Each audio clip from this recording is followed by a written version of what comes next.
Welcome to another edition of RGV Stars Live with Alex Sarabia and Isaac Medina.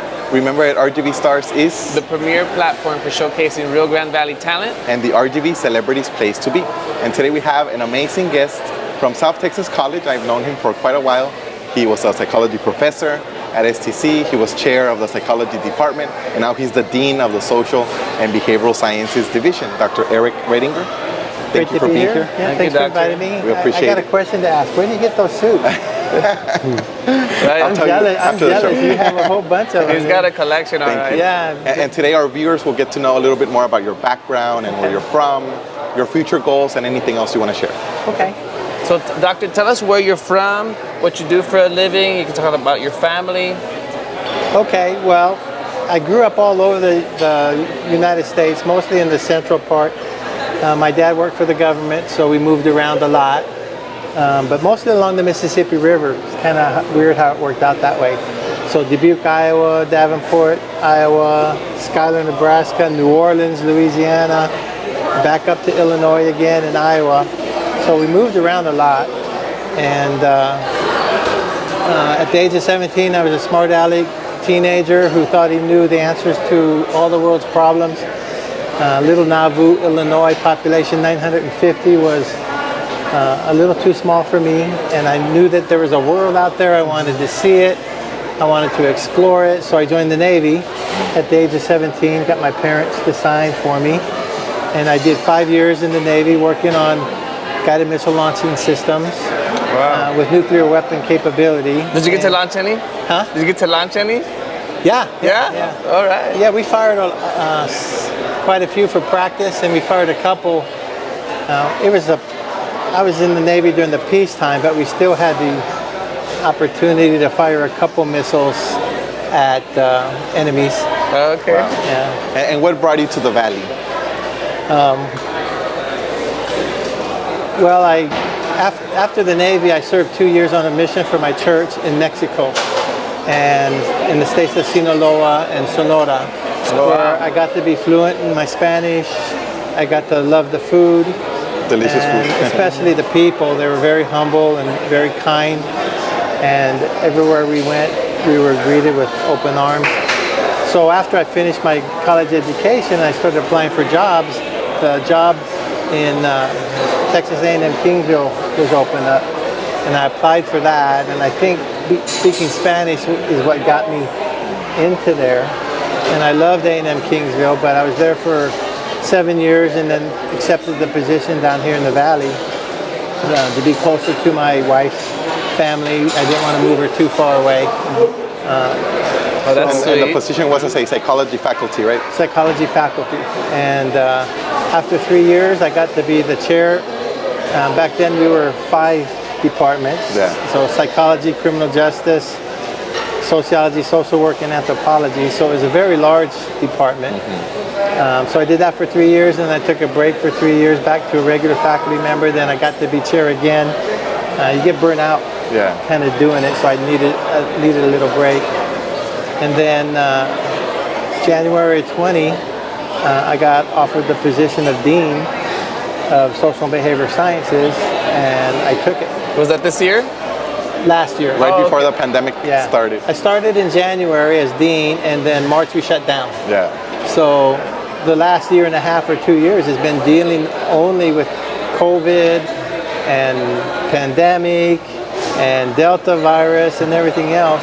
Only until recently we've allowed students to come back to campus and have face-to-face classes again. So now I finally get to think a little bit into the future and trying to come up with some goals for the division, trying to see some more growth, get the attendance back up to where it was, enrollment numbers. It's been challenging though, because a lot of students got used to staying home and they're not used to having the face-to-face classes, although I think they want it. Yeah. There's a high demand for our face-to-face classes. I think people are kind of sick and tired of the online classes. They really want to be on campus. They really want to get that interaction, meet people with the instructor, but mainly I think interacting with their peers. I think they've been longing for that for a long time, and finally we're able to give it to them. We're still taking precautions along the way, but hopefully we'll give them that opportunity to interact again. And have you enjoyed all of these positions equally, like being faculty, chair, and dean? Well, there's nothing like being a regular faculty. You don't have to deal with the responsibility of chairs, and chair is kind of a weird position because you're an administrator, but you're still a faculty member. Dean has been interesting. Not as much power as I thought I'd have. We still kind of go by the administration. But just being a regular faculty member in front of the class and students, interacting with the students, that's always been my favorite. But I got a little burnt out on it. Doing it for 25 years, teaching in class. I needed a change. So that's why I took the dean position. What are some of the things that inspire you to drive change within the organization or in the community? Well, it's pretty easy down here in the Valley because STC is making a huge difference in the economic and education of the community. We've come a long way in 25 years. We went from 1,000 students to 33,000 students. And many campuses. 5 campuses, 6 campuses counting the online campus. So the opportunities are there for students, and we just try to encourage them to take a chance. If we can get them to STC and they dip their toes in the water to see if they like it or not, to see if they can handle it. Once we get them to dip their toes in the water, I think we'll have them, for good. And we're driving the economic development of the Valley by increasing students' earning potential. Students are going away to get their bachelor's and their master's and their PhDs at other institutions, but they're coming back to the Valley to kind of give back a little bit. And I think that's one of the greatest things that we can do is have them come back. What do you think has been like one of your biggest achievements so far, and maybe one of the biggest obstacles you have had to overcome? Biggest achievements, that's a hard one because I haven't had that many, but I got 3 diplomas on the wall in my office. I got my bachelor's, I got my PhD, and I got my honorable discharge from the Navy. Awesome. And I tell people all the time that honorable discharge means more to me almost than the educational degrees that I've earned, because it was good for me. It's not good for everybody, but it was good for me. I grew up, I got to see the world, I developed leadership skills. It was just what I needed to grow up. So I'm just as proud of that honorable discharge as the PhD. So those are my accomplishments. I think the biggest challenges that I've had, I haven't had very many. Probably one of the biggest challenges I've had was when I got out of the Navy and started school.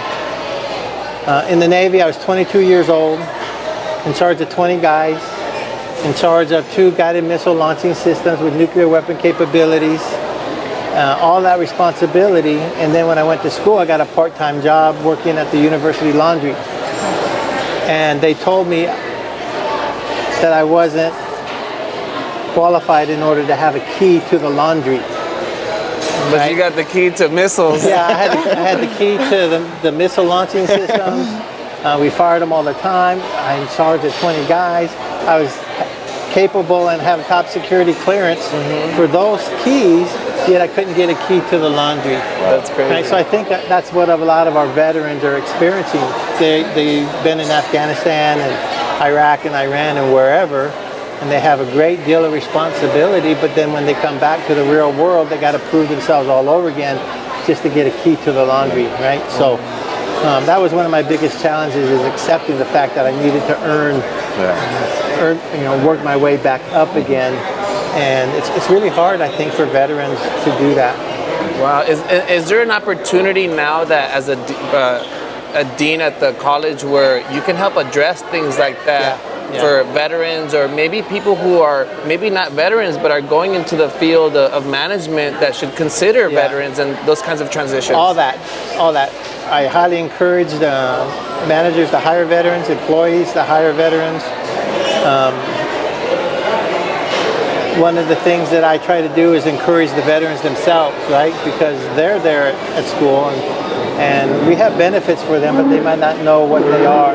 And to be aware of what the benefits are and treat them like they've earned, my respect because they put their life on the line or whatever. Absolutely. That's important, and it's important to treat them that way.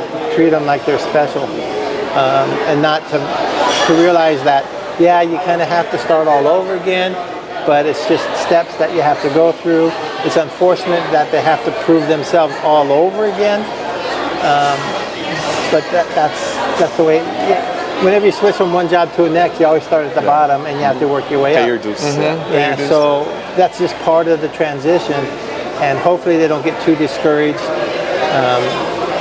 I like to work with students in the class when I was in the class and say, look, come and talk to me, right? And I can tell you what the benefits are, or if you need someone to talk to. I was a vet too, although it wasn't during wartime. I didn't have people shooting at me. That would really tick me off, right? Have people shooting at me. Well, you're trying to kill me? And but I never had that. But I can relate a little bit more, I think, to the veterans and give them that opportunity to grow and shine a little bit. And what made you study psychology? Like, what gave you that motivation to take this route? Well, I started out my bachelor's in electrical engineering, believe it or not. All right, we got another engineer in the house. That makes two of us. Yeah, but I didn't stick it. I didn't stick with it. I was taking electrical engineering because in the Navy, the weapon system that we had, it was designed by people who never had to work on the weapon system. You had to remove $1 million part to replace a 50-cent filter, things like that. So I thought I could do a better job of designing weapon systems. So I thought electrical engineering would be a good place to start.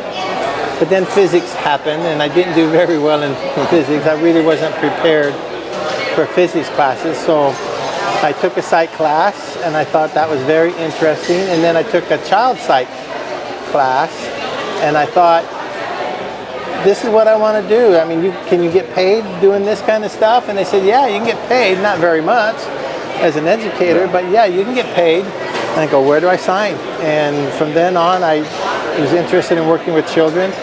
I thought about clinical psychology, focusing on youth, but it turns out they don't really have the problems. It's their parents who have the problems. And I probably would have choked some parent, for doing something to their kids that they shouldn't have done. But choking isn't really a very good therapeutic technique. You probably know that choking's not good. But I wanted to work with kids in some way, so I got interested in language development and how do kids learn language. It's always amazed me that a newborn baby can't do anything for itself. It's just a blob. But within the first 3 years, they develop personality, they have the ability to move around and walk. They learn how to talk. And how do they learn how to talk when parents don't teach them how to talk? How do they do that? So that was my research interest in graduate school, trying to figure out how kids do that. And I'm moving down here in the valley. We don't do research as much, but I've always enjoyed teaching the developmental courses. And you knew you wanted to be a professor when you took those courses, or when did that click in? It's kind of interesting because I didn't know what I was going to do. I just knew that I liked school. I liked to study. I loved learning. I think I was in my 3rd year of graduate school before I talked to my advisor, my PhD advisor, and said, what am I going to do? Do you get paid? How much do you get paid? I go, oh, really? That's not very much. But it was probably my 3rd year of graduate school before I decided that teaching was something that I liked. I was able to teach a couple classes as a graduate student. And I found the teaching aspect to be much more interesting than the research aspect. When you're at a big school, there's a lot of pressure to publish or perish is what they say. But I enjoyed the teaching. So when I went looking for a job, I came down to Kingsville, A&M Kingsville, and the major emphasis there was teaching. And it fit perfectly with what I knew. And I fit into the culture already because I was familiar. Well, there's a difference between Mexican culture and border culture. There's a little bit of a difference. So it took a little bit of adjusting, but not that much. And that's what I've done ever since, just teaching. And where do you see yourself in the next 5 to 10 years, your future goals? Future goals. Yeah, future goals, 5 to 10 years. I'm looking to be retired. There you go. And traveling. But before I get there, I want to take the division up to the next level. I got some major enrollment goals. I got some new programs that I want to get started.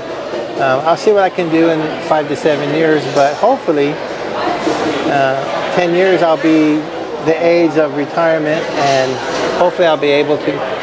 Awesome. Very well deserved. Yes, sir. And you've always been a very supportive colleague and chair and dean, so thank you for all you do Yeah, well, I've for tried, the faculty and the students as well. I figure as a leader, my job is to make your job easier, right? And take care of the faculty first.